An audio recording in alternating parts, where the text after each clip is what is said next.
Yo emang enak iki kelon Mas Damar. Asem iki, esuk wis udan iki. Kocur iki dadak udang barang.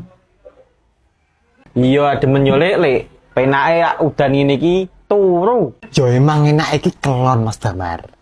Tapi yo iku, engko aku ora iso nyambut gawe Mas Damar. Coba apa tuh ki? Udan kabeh. Udan ki berkah. Berkah priye to Mas Di? Lah wong ora iso nyambut gawe kok malah berkah. Rezeki ki ora mung duit tok, Lek. Awak waras ki yo rezeki. Nek ora ono udan ya wit-witan suket ki ora bakal tukul to, Lek. Wes sapimu piye? Lah kowe Pak Detum. Dadi wong ke aja nyacat udan, aja nyacat kahanan. Nyacat kahanan, nyacat udan, nyacat wektu kuwi termasuk ngingkari takdire Gusti Allah. Kabeh kedadian kuwi mesti enek hikmahe.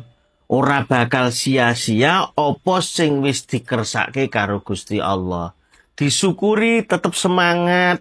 Ya nek adem ya madang, mangan misik. Lah kuwi apa anget po, Dik? Ya engko nek dikeloni ya anget, ngeloni mami.